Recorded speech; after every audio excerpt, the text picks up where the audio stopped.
Grab this pumpkin from Dollar Tree and don't know what to do with it? I got the perfect idea for Halloween and fall.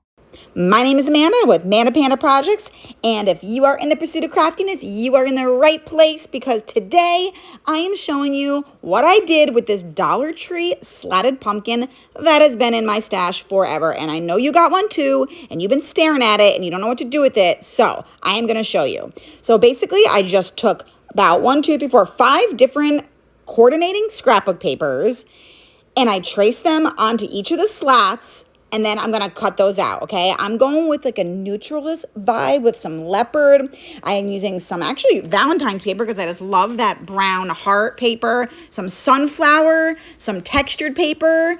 And then I'm going to do a small pumpkin with this darker textured paper, okay? So I traced them all and then I cut those all out. And then that was probably the most time-consuming part of this entire project, but it was also super, super easy. So once I had that all done, I just placed them all down. I made sure everything was going to look all good.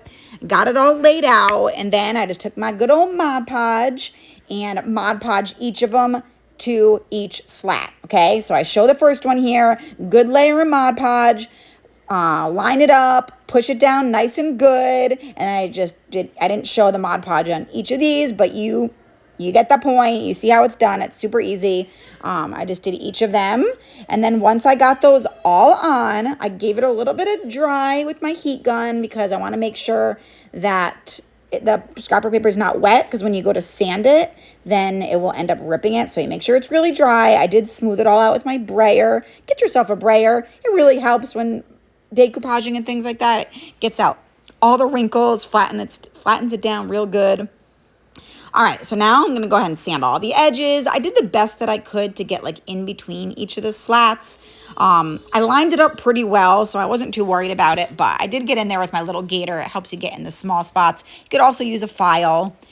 So now I wanted to jazz it up a little with some twine. So I wanted to kind of give it the look of where it's all together on the bottom right. And on the top left, it all kind of spreads out. So it goes from thin all the way to like fanned out at the top. So I just used a little dab of hot glue at each part on the top to make sure that it stays in place and it doesn't like slide around on me. And once I had that wide enough, I cut the twine and glued it. And now I'm just taking some antique gold rub and buff, and I'm just going to rub all the edges of both my pumpkins. The edges of my little one. I'm going to do the edges of my big one. I love rub and buff, especially with this kind of neutralish brown sunflowery vibe. You can hear my neighbor's kid crying in the background. Sorry about that. All right. So now I'm just going to take some twine. I did add a little bit of dark wax to the stem first, but you're not really going to see it. But just in case, I just wanted to put it on there. And then I just wrapped the whole entire thing with twine.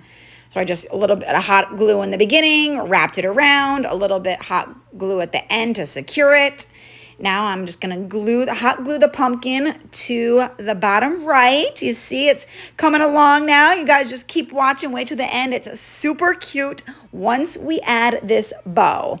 All right, so I take the fabric that I got from Hobby Lobby. Some I got from Walmart. Some I had in my stash already for a while, and I just ripped that into strips. I'm loving this plaid one. This one here is from Hobby Lobby. I think I did more of those, and then I did a little bit of muslin. So I do the strips a little bit thicker, like probably about 1 inch, because it is a little bit bigger of a project, and I want the bow to be a little bit bigger. So I did do the strips a little bit thicker. Now I'm going to use my Bodabra.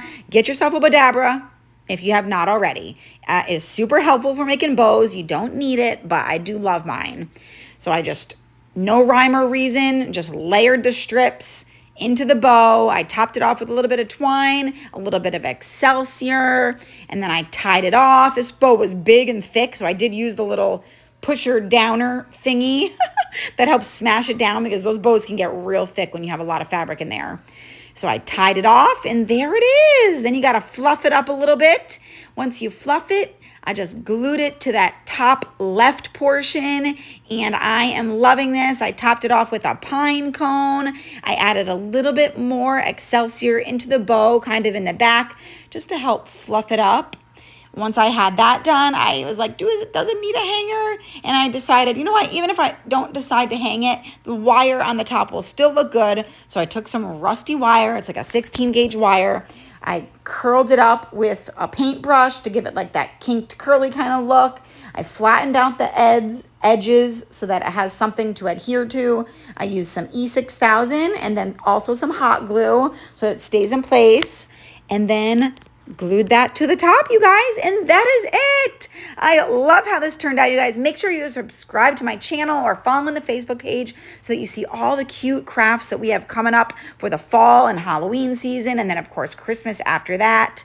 Let me know in the comments, what do you think of this one? Give it a share with a friend if you love it. I am super happy with this turned out. I hope that it inspires you to use that slatted pumpkin that I know that you've had in your stash.